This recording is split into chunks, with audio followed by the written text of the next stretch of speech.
Welcome to week 6. This is a brief overview video. We're going to dive right into module 6 since by now you know how to navigate Blackboard course. So first we have the module 6 course content. I cannot stress this enough. You want to make sure you're reviewing these PowerPoint presentation, the key financial ratios that will assist you through this module and others. And then again, if you have not, make sure you review the tutorial videos in the manual for Globus. Next, we have the Chapter 4 Smart Book activity. Majority of students are doing very well. There are a few that are struggling. Keep in mind, you want to take your time. You want to make sure you're reading the text and addressing each question one by one. If you perform this method, you should be fine. You should be scored in the 90s or if not 100.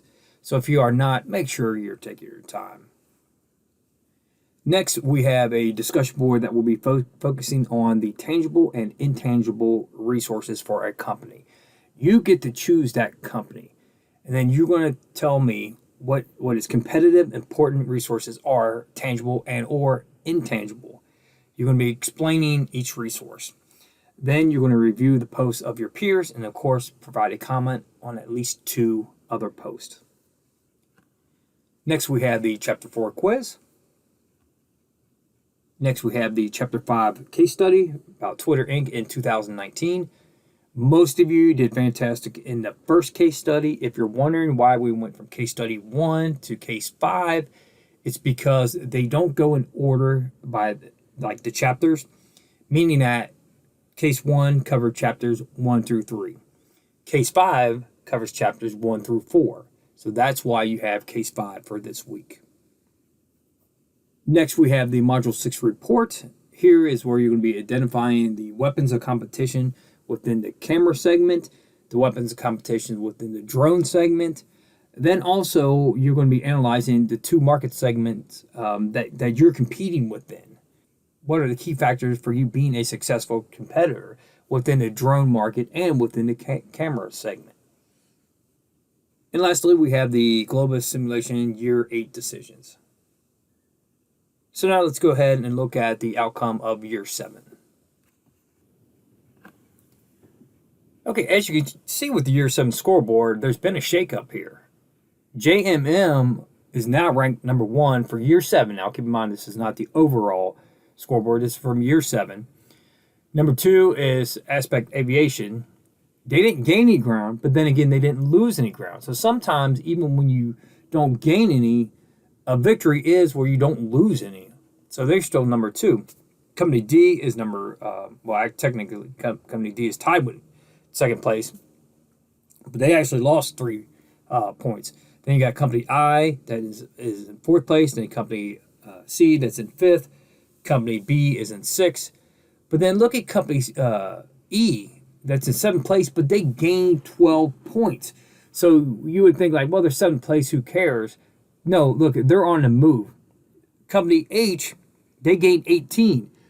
Company G, who needed to gain a tremendous amount of points, they actually did. So thank you, Company G. I still now have a little faith in you. They gained plus 49. That is by far the highest gain I've ever seen for the years I've been using the simulation. So great job, Company G, for bouncing back. I commend you. Now, Company F, you dropped 5, and you really can't afford to drop 5. So for your weighted average score for Year 7 was 67. You want to at least be in the mid-80s at this point for your Year 7 scoreboard. So Company F, you really need to watch yourself. Now looking at the game-to-date scoreboard, we have Company JMM number 1 at 108 for overall game-to-date score. Company D is number 2 at 105. Company A is 3rd at 103, along with Company I, who is in 3rd at 103. Then you got C is 97, B is 94, E is 88, H is 85, F is 72, and G is 42. Now you might say, well, G gained a lot in 7, but they're still 42. What I look for is growth. G came a long way from Year 6 to 7. So I'm not going to be negative on them with the overall score of 42. It's going to take time for them to raise that overall game-to-date score. but I know they're moving in the right direction, and that's what I'm looking for. You would think if you look at the game-to-date scoreboard that I'd be more concerned with G than I am F, because F is at 72. But it's actually the reverse. Keep in mind, F dropped for year 7. They dropped 5 points. And they can't afford to drop. And G actually jumped up 48 points.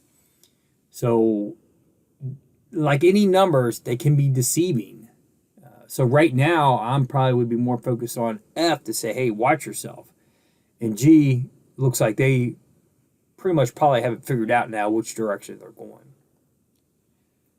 Okay, so from here, make sure you are still analyzing all the other reports, the earnings per share, return on equity, stock price, credit rating, image rating, the comparable competitive effort reports. All of those you should be analyzing to figure out what your next step is.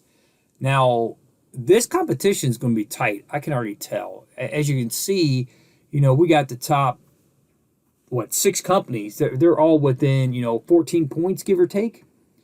And then you still have company E that's at 88. They're not that far behind either. So this is going to be tough. This is going to be a great semester, and it's going to be very competitive. You absolutely going to have to continue bringing your A game if you want to be in first place at the end of the semester. That's all I had. Please feel free to reach out to me if you have any questions.